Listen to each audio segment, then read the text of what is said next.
Caedrel be like, you lose your first control with game's lost. When I say the game's lost, I mean the game is in a losing state. I hope that makes sense. Maybe I use the term the game is lost too freely. I mean the game is in a losing state.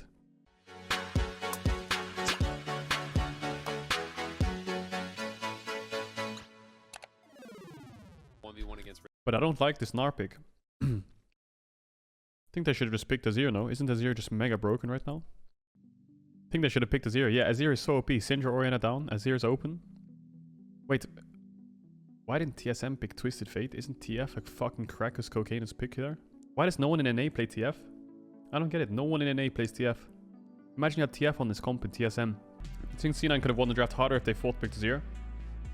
I firmly believe if TSM picked Twisted Fate here, they would win the draft. I think they should ban Gragas, Azir. When they see these two bans, they should ban Azir, and then they should pick TF blind. Laning well with TF is hard, yeah, of course. If you play TF into Azir, you can't lane. But I think TF is very manageable. And TF actually allows your Renekton to snowball. It's the only way your Renekton's going to snowball. Your Renekton is 0-10 in this game, I think. If he doesn't get ahead. I mean, if Renekton's ahead... Okay, if Renekton is ahead this game, which he should be ahead this game, Renekton is for sure has to get ahead this game. He can't carry versus their champs. Renekton cannot carry against these champs. He can't. TSM have a losing jungle matchup. They have a losing top matchup. And they have a losing bot matchup. That sucks. C9 have a hard-winning early game bot matchup, hard-winning top matchup, hard-winning jungle matchup. I would late invade bot. Yes, this is the best play for sure. Late invading bot, the game is over, I'm sure of it. The game is actually over. Late invade bot, split the map, enemy bot lane, can't lane. They're gonna have to give up 10 fucking waves. People in NA think Hecarim beats Lilia. People in NA are crazy. What the fuck? Wait, they're fighting this? Don't they lose? I think C9's level 1 is 10 times better. Okay, first blood on Caitlyn. Okay, it's over. Wait, how did Morgana die? Did someone pull the red buff? Oh, who pulled the red buff, man? Oh, he pulled the red buff and then he died to it. You motherfucker, Vulcan. Wait, this Hecarim is contesting. Hey, stop the replay. Why are they going to a replay? Guys, look at the minimap. Hecarim's fighting Lilia. Level 1 to level 2. Smite versus no smite. If Lilia gets these raptors and chunks Hecarim out, the game's over. Why is it going into a replay? Fuck your replay. Show me what's happening in jungle. Anyone else? This Lilia has red buff, no smite, and Hecarim's fighting her for it. Oh, he just smited. Okay, now I'm out of the replay. Okay, what happened? So, Spica got the raptors. Well, this Hecarim is so fucking out of it, man. Oh my god, double prio sides. Yeah, like I said, it's open season, man. Hecarim can't go here because bot prio is really balanced and the game is over if he runs there. So he has to take Krugs. He should get level 3 from Krugs. Then maybe he can take bot grab with his mid prio. So if Azir pushes in mid and moves down here, then he can actually start doing something. Maybe Nautilus can move up here with him as well. Because they know Lilia's top side. He has to get bot grab. Yeah, has to get bot grab. Okay, I think PoE is... He wants to push the next wave. Yeah, you can see he wants to go in here, but he can't. He can't go in there. Caitlyn Morgana just ran up river and took the bot grab or what? No, they're just covering it. Yeah, okay, see, they're walking in together now. But Lilia can just run down now. And Victor has TP. It's too late. It's too late. They're griefing. They're griefing. Guys, kill them. Can we kill them? Can we kill them? Binding? Bye-bye. Oh my god, man. Hecarim wants to walk in here, but he's scared because Caitlyn Morgana are missing and he gets hit by a binding, he's out.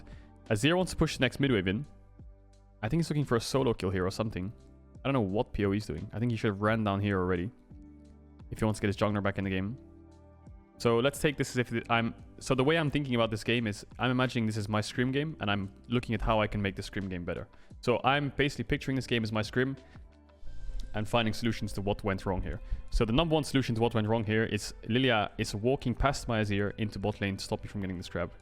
How do I solve this? Well, I think the biggest problem here is this guy is stepping up way too far in mid. It's not allowed. It's not allowed to do this. You just go bot side. Fuck this. He should just hit the wave from here. Fuck this fucking camera. Azir should be running down here and helping him get the crab. His jungler is out of the game. If this jungler doesn't get this crab, he's out of the game. And this PoE is trying to push in midwave. Who the fuck cares about this midwave? He's not going to lose this midwave anyway. He has TP or anything. Anything happens, he has TP. He needs to run down with this jungler, be here, and hitting the crab with him. And then when Lilia does this, Azir is in his face with soldiers. Defends his fucking teammates. And they get the crab and they get out. But now he's in Africa Freaks, doing nothing. Can't join the fight. And then your jungle dies. Now the game's over. Now the game's over. 10 CS, no topside camps, the game is over. This happened in solo queue, what should you do? You should just stand in your base. No joke. The whole problem comes down to Azir not pushing this, not helping his jungler. Look what Azir is doing. He's winning mid. Yes, good job. You won mid. Very proud of you. You're very good. But this wave is bouncing. Yes, you can take this creep. You can take these two creeps if you want, but Azir should be standing right here, hitting the wave. And then when Lilia's moving through mid, he can fight her. Or after these two creeps die, he can run bot side into the river and help his team get crab. So his jungler does not have to stand in base. But now his jungler has to stand in base. Okay, there's a level...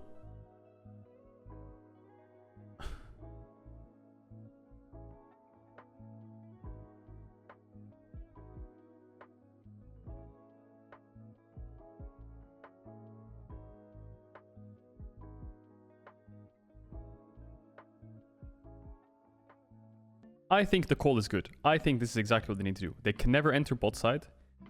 His bot side camps are down. There's really nothing for Hecarim to do. So, rule number 1. Yes, Hecarim should be topside. I accept that. Support is here. Gnar TP's back and you have a stacked wave. Okay, so the comms here are, let's dive top 3 men. It's the only thing we can do. Lilia's bot side, I'm out of the game. So, I can understand why this is the call. I can understand why this is cool. However, this Hecarim is level 3. He's level 3 at 5 minutes. Okay? What should they have done? Well, I think step number 1 would be Hecarim should have checked these raptors if they're up. And if they are, he should have taken them. Nautilus is behind him.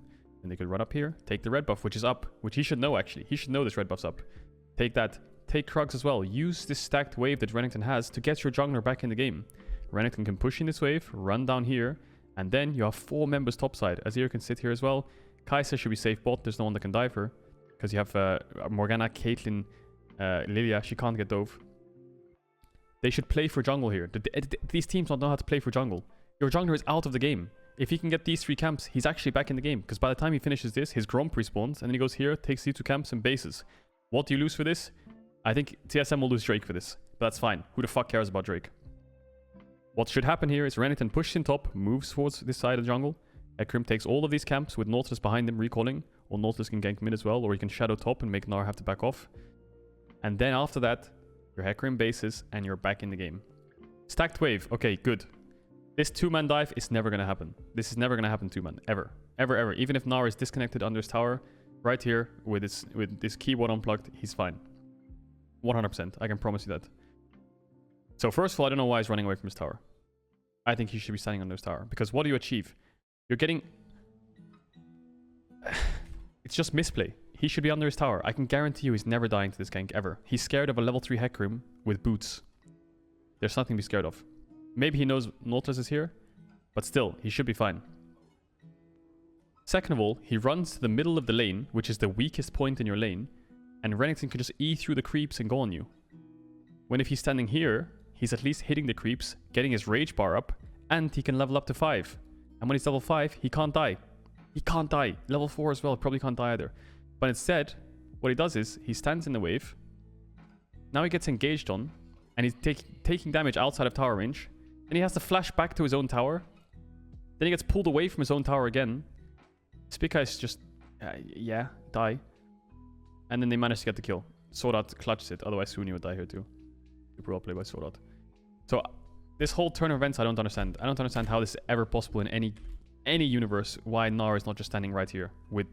If this was Europe, I can guarantee you, if this guy's name is FNC Bwipo, you know FNC Bwipo is standing in this exact spot and he is spamming emotes because he knows this is never gonna happen. FNC Bwipo is standing right here and he's spamming emotes.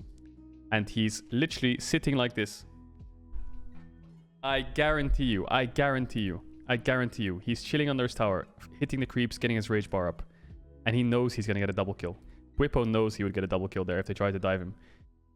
You know, Bwipo is such an aggressive player that he knows, yeah, this guy, this is exactly what Bwipo was saying. This Hecarim's level 3 with boots. Yeah, and this Renekton has a Doran shield. I have double Cloth Tower. I think she looks pretty good for me. Boom, double kill for Bwipo. Game's over. Fnatic win. I guarantee you. But I think that Fudge maybe is just... Maybe Fudge is scared. Maybe Fudge is scared. I don't know what he's scared of, though. Did they have information that Nautilus is here? I'm trying to think. I want to understand. I'm not flaming Fudge here. By no means am I flaming Fudge. I'm just saying that this is the correct play. But they don't have any information that Nautilus is there. Maybe they can guess he's there. By Vulcan's movement, I think he thinks that... I think what Vulcan thinks here is Vulcan thinks the jungle support are moving in here to take camps. And he wants to defend them. Because Vulcan knows this is not a top dive. And then he realizes, oh shit, maybe they're looking for a top dive just because of how far Renekton is up. Because no way Renekton will get this far up. So now Vulcan moves to it. And if Fudge wanted to live here... Okay, maybe I have to flame Fudge a bit here.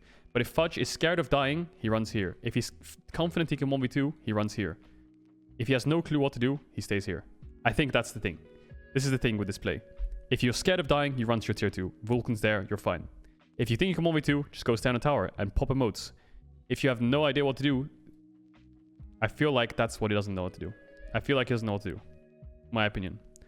I'm not flaming him here. I just feel like he is either he's scared that it's a 3-man dive right now, or he's scared of a Hecarim. Maybe he doesn't know how far behind Hecarim is. Like, he even still he could live, but he fails his jump. Even still he could live. He could jump onto the creep and double jump. But I don't know if that stun cancels it or something, but I guess it did. Oh my god. It's yeah, this dive... Basically, what I'm trying to say here, what my point is here is this dive should never happen. This Gnar should never die. And look how much this Gnar loses. Not only is this a kill, 1 for 1, like, you could argue, well, this play is terrible for TSM because Nautilus got the kill. Nautilus got the kill. And Hecarim died, and it's a 1 for 1. Yes, it's a 1 for 1. Yes. But do you see this fucking wave? Do you see this? Of course it's worth it. Doesn't matter who gets the kill. Doesn't matter if my fucking grandmother gets the kill. If he loses this wave, the game's over. I can tell you that for a fact. It is not gold, by the way. This is XP. Just so you know, guys. This is not gold. This is experience. The gold is not that big. It's the experience that fucks this Gnar. So I can guarantee you, by the time this Renekton comes back, he's a level up. Maybe even more. He's already a level up. He'll be almost 2 levels up, probably. Guys, I don't think the solution is to bench Fudge. I think he just misplayed this sequence. That's all. He just misplayed the sequence. There's not much to read into it. That's all. So what does C9 have going for them? Well, winning bot matchup. Top lane is really behind now. And their mid laner is losing a bit. But I think this is the whole problem coming back to draft. This is the whole problem coming back to draft. I feel like if C9 picked a 0-4 instead of Gnar, then this is how I imagine things, okay? Are you ready? This is how I think C9 could have been improved their draft even more than it currently is. Like, C9's draft is good right now, but because of their team and their players, I think they should have picked a 0-4. We'll just go back a second, just to recap. What time is this? 20:36. If they picked a 0 here, they would have mid push, right? So in the thing that we just saw here, 20:36, their mid lane is getting pushed in and he's losing because this is the matchup, right? So if you go back to the draft and they picked a 0 here, then PoE picks Victor. Dude, you know what this is? This is a fucking Hecarim angle. This is a fucking Hecarim angle. Not Hecarim. Malphite. What did I say? Hecarim. Just pick Malphite here. And your top laner goes down 30 CS, presses R on this guy, and the game ends. You have Caitlyn, Morgana, Lilia, split the map bot. Why do you have to pick a Gnar top? You have such a strong side here, and then you'll have mid prior with a 0. Just pick Malphite. Or not even Malphite. Anything. Sion. Sion. Even better. You might have too much AP with Malphite. If you're scared of that, just pick fucking Sion. I feel like a tank in this draft is just better. I feel bad for Fudge. Because yes, he misplayed this. But I don't even think Gnar fits in this draft. Imagine your range. Caitlyn, Azir with a Sion. It's fucking Exodia if you get this level 1. So that's my whole point. Now going back to this point, just to tie things together. The lane would be the other way around. This guy would be PoE. And this would be Perks. Now imagine Perks having this guy on the tower.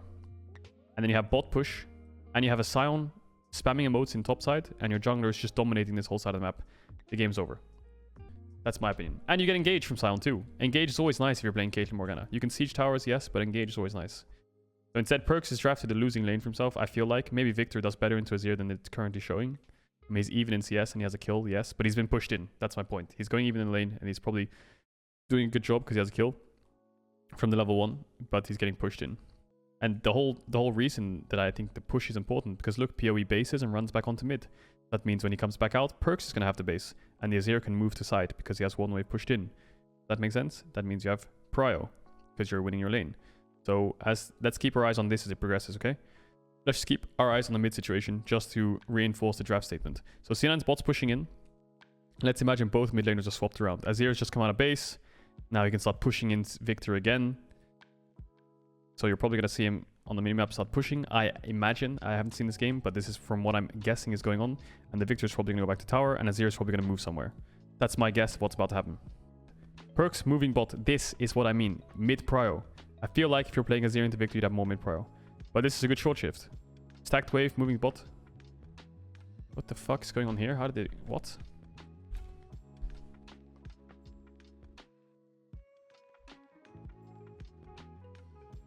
Okay.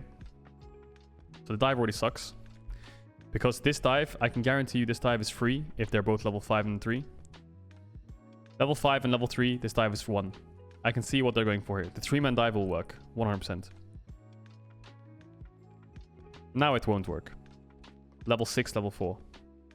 Now it won't work. And Kai'Sa has cleanse and ult now. Now I'm not sure if it's going to work. Cleanse. WR. Oh my god, if that W hit, you would maybe kill him. I don't know. Okay, well. Still fine. You got Kai'Sa's cleanse. But what did you lose for this is the question, right? What did C9 lose for this? Nothing. They lost nothing. They lost Lily ult. Or Kai'Sa cleanse ult. Not the end of the world. Yes, Hecarim's farming, but it's not the end of the world. Fine. They just need to get... I think they need to start taking Drakes. The big thing about C9's draft is they have full bot side control. So they need to start taking Drakes. So like this play, for example, is good. And I can see why they went for it, because they were level 5 and level 3. But I also think this Drake's been up for 7 minutes. And you've had bot prio the whole fucking game. And if you're playing this lane phase out, and you're winning this hard in the early game, the way you win a competitive game, and you translate early game to mid game to late game, the easiest way to win is Drakes. The easiest way to win a competitive game when you're ahead early is Dragons. Competitive. Dragon Soul. The enemy team has to fight you. I really want this Lilia just go do Drake right now. Just right now. Fuck Gnar, go do Drake. And this is my whole point going back to the draft again. This Gnar can't lane. Look at him. There's 3 people topside. There's 3 people. You think that this guy can lane? It's impossible. So what's the play? What does C9 could have they have done? They could have picked a 0 and 4, had mid prio, and had a fucking Scion chilling under his tower, 0-10, the Bao style, just clearing waves, and his tower will be full HP. I really think that they should have last picked Scion. I don't like C9's draft. For me, at least, if I'm in a draft meeting and I see that we're 1-2-3ing Caitlyn, Morgana, and a fucking heavy jungler that's farming, level 1, Lilia, Udyr, anything like this, or even, not even in a draft meeting, just in the draft itself, if I see these 3 champs in my 1-2-3, I would just ban out control mages, like Orianna and Syndra, which they did, which I think is good. 4th picked Azir, strongest mid, which is open, because the enemy team is griefing, and last picked Scion, and the game was won. So TLDR, quick update for you guys. The reason I think that C9 lost this game was because their draft is not optimized to what their win condition is. I know maybe I'm spoiling it by saying C9 lost, but I haven't watched this game. But obviously C9's doing really well and they're winning the game, but I really think just could have optimized the draft a bit. But let's see, they should win the game anyway. I'm not saying the draft is terrible, no matter what they do, they're going to lose. The draft is obviously winning. I think TSM should have picked TF, and I think they should have 4th picked Azir and picked Sai on top. But they're 3k gold up. They got the dragon. Okay, I love it. C9's draft's winning. Winning top, winning jungle, winning bot, even mid. They have losing top on paper if you have no jungle assistance, losing jungle early, even mid, losing bot if they get good setup. And they got 2 kills level 1. So C9 should have won this game no matter what their draft is. So C9 definitely has the winning draft. But I also think that Scion here is just 10 times better if you're playing this fucking Caitlyn Morgana. So let's keep our eyes on the map. So C9 took bot tower, they took Drake. So they swap. Makes a lot of sense, right? We've got bot tower, we've got Drake. Let's just swap. I think Perks wanted the base here as well. Which makes sense. Everyone bases together. Cool. Everyone's based together. Lilia's based as well. Everyone's based together. Everyone's back on the map and we have TP coming up soon. Cool. And we have bot push. So we're in a winning state. You know what? I prefer TSM's draft. I actually prefer TSM's draft. I think TSM's draft is better. They should have force picked Azir and picked Sai on top. Yes, C9's draft is winning on paper. Yes, they have a winning bot. Yes, they can split the map with their winning jungle early. Yes, they have a winning top matchup. Yes, mid is even. But I also think that you're thinking of the game, the people who say that are thinking of the game in a perfect state, which I agree. If this was an AI team versus an AI team, of course you would win because you have winning lanes. But if this Caitlyn Morgana falls behind 1 centimeter, this bot lane takes over the whole map. You have mid push as well. You have insane team fight with these two and a winning mid jungle 2v2. And if Renekton's ahead on that draft as well and your bot lane's not too far behind, then the game's over. So I think going back to the level 1, if they didn't get the if they went for the late invade and no one died, and TSM played it out well, they split the map, and they use their double TP to defend the dive, because their level 3 dive is terrible with Lilia, Morgana, Kate. All they can do is zone them off the tower maybe. TSM should be fine. I think TSM's draft better. I think that you're thinking too much in isolation of team comps, right? The Azir has mid push, so he can cover both side lanes. His Renekton, if he's ahead, is going to dominate the Gnar. And Hecarim in teamfights is really strong, but Hecarim's out of the game right now, so that sucks. But if you take the game from 0-0, I think this is way better, this draft. Because of the amount of playmaking you have. This comp has no engage. All it has is winning lanes. No face check. And you're playing 5 ranged champions. 5 ranged champions into Hecarim, Kai'Sa, Azir. And the Azir outranges all of them. My opinion, after thinking about it thoroughly, I think TSM's draft's better. Because human error is a very big thing in League of Legends. And if this bot lane gets slightly ahead or even, and this mid jungle gets any control of the map and is not too far behind, the game's over. And when I say the game's over, I mean they have a winning game state. I don't mean it's completely over. Actually, TSM draft's really good. I think it's pretty much well-rounded and really strong. I think C9's draft could have been better if they took Azir away and picked Sion on top. Then you actually have engage in Sion. You have mid push in Azir. And you have winning sides. Winning bot lane, sorry. And you have engage. Really important. I think TSM won the draft. C9's draft is fine if you're fucking 100% brain unleashed AI, never win lane, don't lose a CS, win every single trade, don't misstep, right click perfectly. Maybe, yeah, C9's draft will probably win. But I don't give a fuck. TSM's draft's easier to execute. C9 makes one mistake, the game's over. Shouldn't you strive to play perfectly? Dude, no one will play perfectly, ever. Ever, ever, ever. No one will ever play perfectly, ever. This comp allows for more mistakes, more playmaking, and outscales this comp. LS thought C9, Double Lift thought TSM. Yeah, I think Double Lift's right. I think Double Lift's right. And guys, imagine, look, Double Lift saying that TSM's draft's better, even though their bot matchup is losing lane. That says something, right? Double Lift, huge respect to Double Lift, really good player, one of the best AD carries NA has ever had, if not the best. He favors this draft when this bot lane matchup is completely unplayable early game. Interesting. That just shows, right? He realizes that the whole team comp itself is just better. This is exactly the same as the last game we just talked about. This is exactly the same as the last game we talked about. Caitlyn Morgana. The C9 draft. They had Lilia, they had Caitlyn, they had Morgana, and they had a ranged mid laner. Let's call this Azir for now. Sion. This is the key to everything. The reason that Sion works so well with Caitlyn lanes is, first of all, it means that Caitlyn is your strong side and you can play to the Caitlyn lane as much as you want, and you can split the map and do whatever the fuck you want. And the second, which is the biggest reason, is when you lane swap with the Caitlyn and she goes top and starts hitting your top tower, enemy top tower, and your Sion is bot. When the enemy bot lane tries to kill the Sion, it takes him way longer, and he can clear the wave in their face. So you're in tempo fucking heaven, all game, You're in tempo heaven. And this is exactly the same as the last comp. What was I talking about? TSM's comp. This is exactly the same as TSM's comp, except they have a TF. I think TF is just a better pick. TF is a better pick with Hecarim, Kai'Sa, Nautilus. It gives you more playmaking. You had Renekton here. This is exactly the same as C9 versus TSM. The way you optimize C9's draft is you pick Sion Azir and deny the Azir. And the way you optimize TSM's draft is you pick Twisted Fate. And then I think both drafts are even. TSM instead went for an Azir, which is easier to execute, yes. But I think that TF is just better. And C9 went for fucking Victor Gnar, when it doesn't make sense. The EU drafts make so much more sense when you're playing towards Caitlyn lanes and when you're playing to play into Caitlyn lanes. That's the thing. If you wanted to draft a comp with no room for human error, then you just pick, I can tell you a perfect draft if you have robots on your team. You pick Quinn, Nidalee, Lucian, then you pick Caitlyn Morgana. or something like this. And yes, if your team is 5 robots, then maybe they'll win every single game with that draft and never lose. Sure. But this, look, human error. Human error. One spell shield goes wrong, and now this bot lane matchup is in their favor. Oh, so lucky. Now they'll die for it. But you can see that's the definition of the draft right there. One misplace on the black shield, Caitlyn dies, Kai'Sa gets the kill. Imagine there's no TPs in the game, let's just think this is the situation in bot. And then Caitlyn dies, maybe Morgana has to flash out and uses exhaust. And then Kai'Sa's 1-0, she's a level up on Caitlyn, they have to push. Caitlyn Morgana's on the tower, game's over. That's my point right there, that's why TSM's draft's better. She could cleanse the exhaust instantly and then Q. If you save their Q, she would kill it. Cool.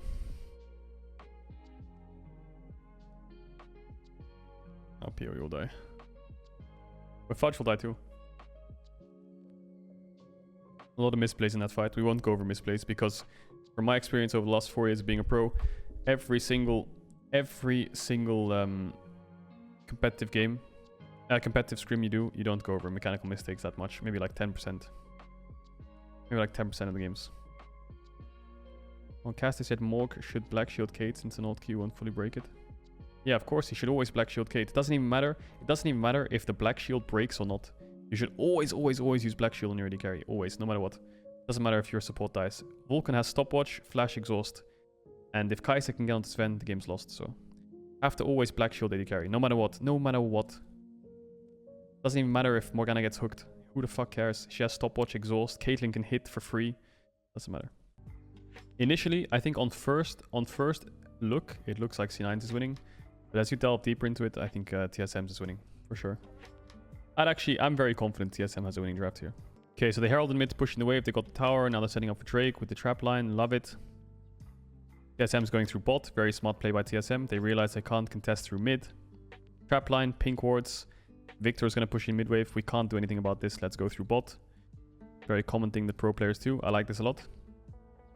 I like Cooney's position. Did he E over the wall? His E is quite a long cooldown though. And he's spotted, so it's going to be very difficult to find a fight. Okay, where is Azir? Azir is a bit far away, isn't he? Okay, he's on the way. So how is this fight going to play out? Hecarim's actually behind them. Victor is split. Okay. Hook hits. Blabber is probably going to die after Zhonya's. But Spiker's probably going to die too. Okay, he didn't die. He lost the Drake. Cooney's going to die. Hook instead. Okay, I think they have to run here. Maybe they have to turn. I think they have to turn, maybe. Okay, yeah, good. Cool. They turned a bit. Nice. Interesting. Please, just push, man. Push! Stop freezing! Thank God he realized. Thank fucking God he realized he's not supposed to freeze that wave. You're denying Mr. Azir here 1 wave. Okay? Cool. 30 seconds later, you'll deny him 1 more wave. And 30 seconds later left, or what, 45 seconds. You're basically denying Azir 2 or 3 waves. While Azir is going to right-click your top tower, which is what he does now. You're going to be freezing this wave. Azir is going to run here, push mid. He's going to run up here with his number advantage because you have no TP. And he's going to take your top tier one. He's going to dive your Victor. Your Victor's going to have to go back here. You're going to take full vision here. Then you're going to go 5-man mid after pushing in top and take mid tower. The game is unplayable. Are you crazy? The game is unplayable. You know how much fucking tempo you have on the map if this guy's sitting on their bot tier 2 with his fucking little freeze. You know what will happen? The Gnar will have 120 CS and C9's fucking will be at their tier 3s. Their Caitlyn Morgana will be standing right here with all of TSM in this jungle, and they'll be saying, "You got a CS lead, Gnar?" And he says, "Yeah." He says, "Okay, nice. Can we win?" "No." "Okay, cool. Just open then." The only way that this freeze is actually acceptable is if he has TP. If he has TP, I'll allow it. If he has TP, I'll allow it. And if Victor puts a ward here or something, then it's fine. But look what happens to the map. Let's say he's still freezing bot here. Okay, Azir doesn't in the end end up going there. But what they would do is push out top. They would have... You know, if Azir was pushing in mid here, and his jungle and support were here, and this guy was freezing here... Oh, man, it's over. The only way... Like, the reason that pushing is important, right, is because Gnar, as he's pushing out bot, eventually someone has to respond. Eventually, this number disadvantage that you have on top side, if he's freezing here and you have one person here, you're 5v4 on the top side of the map. you'll lose this tower and this tower, probably. That's probably what will happen, because he has no TP. But what pushing does is it means someone has to answer. If no one answers this wave, they're losing too much, and they're going to lose creeps to tier 2. Yes, they can still force this, but they should be catching waves instead, because it's a safer play, and you don't want your Azir to fall too far behind. So that's why when he pushes Azir, instead of staying on the top side of the map, he right-clicks bot. And he comes down and picks up the wave. Makes a lot of sense, right? If Azir was still here, pushing in mid-wave, they would not recall, TSM would not recall, no one would recall on TSM right now, and this top tier 2 would be being hit right now. And then you'd be 2 towers down, you don't want to be in that. TLDR, pushing makes someone answer, not pushing means you're 5v4 on the other side of the map and you're in tempo fucking in the pavement. Your tempo is murdered, you can't fight anything, you can't contest vision, you're stuck under your towers, you have to give up. Just because one guy's freezing. If he has TP, it's fine, because then you can stay on the tower, you can put numbers, and you can TP to match. So now you think Hooney's gonna freeze bot? No, he's not gonna freeze bot, because if he does that, then the game's over. So he's just gonna fast push this wave. Look, he's eating through it already. Fast push this wave, get bot side control. Keep the fucking pace of the game up. There's no point to freeze. If you have no TP, the only way I'll allow a freeze is if enemy team comp is fucking Jinx, Azir, Janna, Lulu jungle, and fucking Karma top, then I'll let you freeze. Because you can go to late game and they can't force anything. But against Renekton, Hecarim, Kai'Sa, Nautilus, no. The game is not fucking... They're not here to farm. The game is too fast-paced. You can't just stop the game. Look, Perks won't freeze, look. Perks could have frozen too. Doesn't freeze. He realizes enemy team comes too fast. Drake's up in 2 minutes. Need to push this out. Get top tier 1. Maybe get some vision here. Start Herald. Go towards bot side. Put some wards. Contest the vision. Base. Come back out on the map. Help my team get bot side control. Like, there's so many things to do. See, look. Push in top. Base. He's probably going to run out. Okay, he's going to get top tier 1. Okay. That's a good play. I think top tier 1 is good. You still have a 1 minute 40 seconds. He's going to push out this wave. He's going to take tower. Oops. He's going to take top tower. He's going to base. He's going to run out on the map and help his team. They're going to lose his bot tier 2 no matter what. It's fine. Don't worry. It's okay. It's lost at tier 2. It doesn't matter. Tier 2s are the most useless towers in the game anyway, so it doesn't matter. Cool. Top wave crashes. TSM's losing top waves. If Perks was freezing top, the same thing. Like, let's just take this as a perfect example of why you shouldn't freeze, okay? Why should you not freeze? Okay, so number advantage works when you have something pushed in as well. So this, in this case, top is pushed into tier 2. And now you're saying let's freeze. Okay, freeze it. Freeze it, okay? You're freezing top, okay? Enjoy, you're freezing top. Let's just imagine Perks is still here. He's freezing top. The game would play out the exact same way. PoE would not go top because he's CBA, so there's no point. We can pressure bot side. You're still freezing top. You got 1 CS. You got 2 CS. You got 3 CS. Okay, cool. Yeah, you got like 4 or 5 CS now. PoE is pushing in mid. There's 4 people bot side. Your Na can't last hit. Your AD support have the base because they can't stay on the mid tier 2. 7. 8. You got 8 CS. Okay, you got 9 CS. Okay, you're still freezing up here. PoE is hitting your mid tower. He's moving bot. Diving bot tier 2. Your bot tier 2 is falling. 12. 13. Okay, 13 CS. 13, 14. Oh, you got 14 CS. Nice. Okay, your bot tier 2 is fallen. Your bot waves are into tier 3. Your Caitlyn Morgana still can't move around the map. They're literally stuck at their fucking Nexus towers. 15. Okay, you got 15 CS. No. What does Perks do? He pushes out the wave. Push out. What happens? They lose the CS on the back half of the play, right? You push out. You get top tier 1. Push out to here. No one answers. Same thing as no one if you freeze the wave. They lose all the farm anyway. And now the wave will bounce, right? Because once this wave's not caught, the tower kills it. You have tower in your creeps and the wave will bounce. Perfect. Now look at the wave. Let's watch the wave in top. The wave is bouncing. Lovely. We didn't have to freeze. We still denied them the creeps. We got top tier 1. And we have tempo on the map because we can get Herald now. You see? That's why you don't freeze. Yeah, but the thing is, you're actually getting something by pushing out and you're making people respond. It's not about how many creeps you can get or how fast you can push it. It's about making people respond and having something to do on the map. I think freezing every now and there is fine. But 99% of the cases, it's about forcing someone to respond or forcing your own play. Because if you're not doing anything and you're standing here and not forcing anyone to respond and not forcing your own play, the whole map is 4v5. PoE doesn't mind losing 10 CS to take your bot tier 2, push your bot lane on the tower and take full vision in river. The trade-off, you guys have to realize that gold is not the only resource in the game. Gold is probably the 3rd or 4th most important resource in the mid game. Have you never seen it? Look, C9's ahead in gold, but they're down in tempo and they're pushed in on the tower on every wave. They have no tempo on the map. Gold does not matter if you can't control the game. It doesn't matter how much gold lead you have. If you face check me or you're forced to face check me, you're always going to lose the fight. Resources in league. Vision, tempo, gold. Okay? Hope you realize. And power spikes is also a resource in a way. See, look. I have full bot side control. You guys have never retaken this whole bot side because you were never able to retake it. I walk in here. Okay, I think Fudge should not be here in the first place, but he's dead anyway. Look, they're down in gold, but they get a good fight. Because they're ahead in vision and they're ahead in tempo. I'm going to be real with you guys. Maybe at points I'm wrong, every now and then. I agree, but the concepts that these people should know and the concepts that pro players know are a lot different to just saying, PPOG, let's scale and freeze. You understand? The game is too fast-paced, it's too hectic, there's too much going on. You can't just sit on your tower and let your team play 4v5. See, Perk's not freezing top. He's actually doing things. Although they can't contest this and his team gets picked off, he's pushing in waves. He's putting vision down with his top side. He's making waves crash so that people have to respond. Huni has to eventually come top to catch these waves. Otherwise, you're bleeding gold. Yes, you bleed gold in freeze, but the difference between bleeding gold in a freeze and bleeding gold in a crashing wave is when the wave crashes, you can do something. You can walk around here, get some vision, maybe you can collapse mid and get a pick. Or you can base and help your team. And then when someone responds here, then when someone responds to this wave and I'm running out here and this guy's pushing out top, then we're 5v4 on this side of the map. And they're the ones freezing with the numbers disadvantage. And he has no TP, so it's in our favor. See, Perks is mid. This whole sequence is explaining why you should never freeze. If Perks was freezing top here, then Huni would never have to run top. But because Huni ran top and he pushed in, that means Perks can base and join his team. And now his team has a number advantage. You see? His bot lane stays on the map. With him, they come on the map together. Now while Huni's pushing out top, they're together. The game works in turns. It's like a shifting game. Now Perks is going to have to go back top and catch the wave. And then TSM will have a number advantage. Okay, this is really risky what Perks is doing. He might get caught here.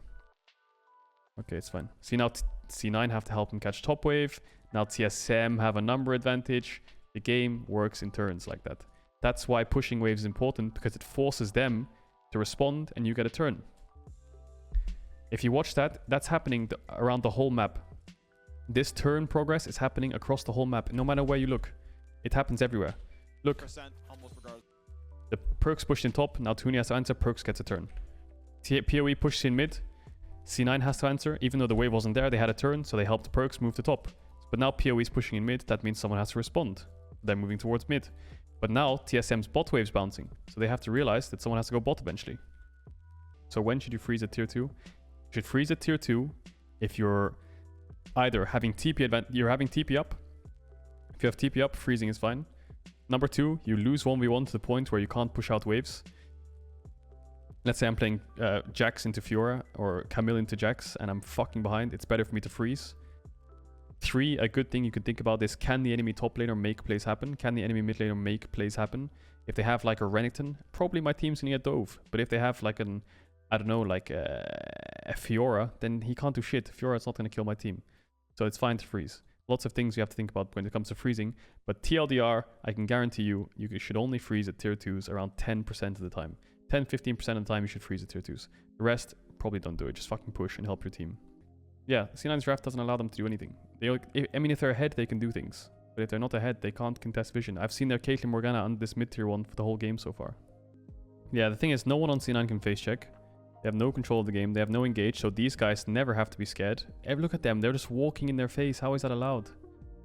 Oh, it's so frustrating, I can imagine. See, look, there's so many pings on sides. What happens, how the game works is you push in sides, and then you move mid. And this works in turns, because by the time I move mid, then someone else pushes the side lane. Then I have to go back to the side and catch it.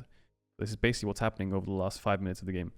They push in sides, C9 responds, they move mid, and then when C9 pushes back out, they have to move back to sides. That's how the game of turns is working right now. See? Fudge is on the side, Perks is on the side. So instead of using their turn towards mid, they can base, they can go into fog, try to make a pick. Do you think they should freeze if there's no objectives to fight over, like Barons or Dragons? It doesn't matter if there's no Drake or Baron. It matters if you have towers. Because, for example, this tower is the most important tower in the game. Losing mid-tier 1, the game's lost. So it's much better to just push out waves and hold on to your mid-tier 1 as long as you can. Rather than just sit there freezing, getting a fucking 10 CS back in your lane. Maybe even up the levels and then lose your whole the whole map. So you can see now, Perks has the push top.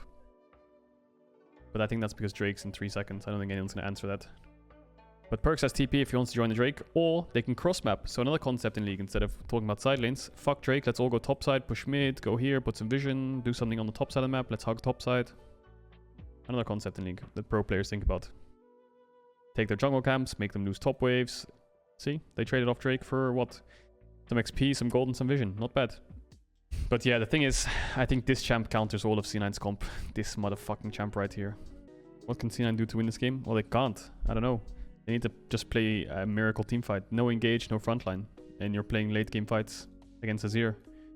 You're gonna get... The thing is, they have a little bit of CC. Their only CC is bindings, sleeps, and then the follow-up CC. I mean, they have these two AoE CCs. So these are AoE CCs.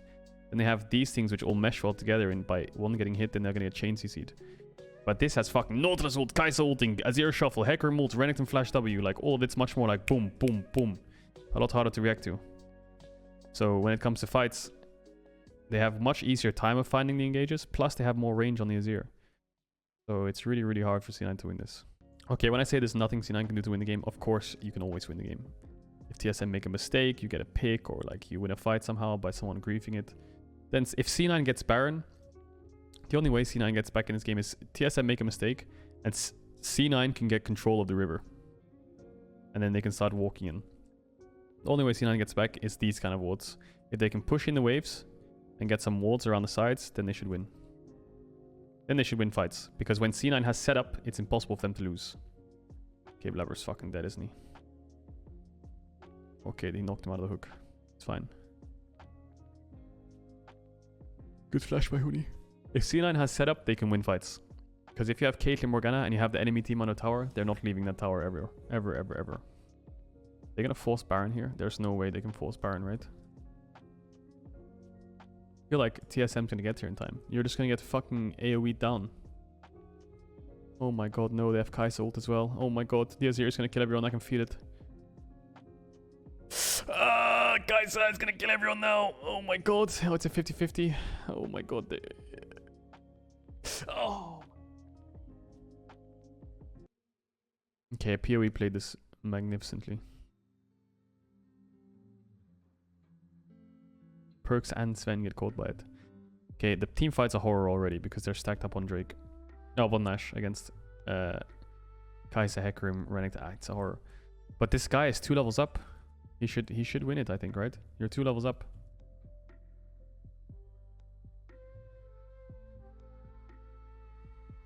Okay.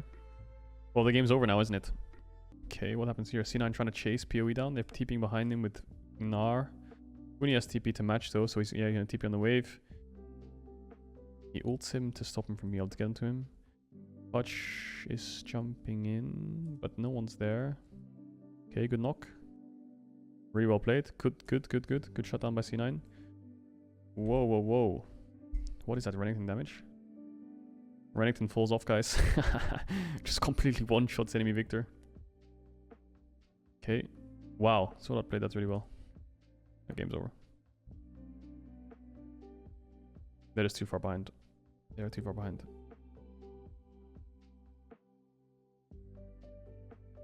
Game's over. Cool. Interesting game. I hope you guys learned something from that game. I hope you enjoyed my review of it.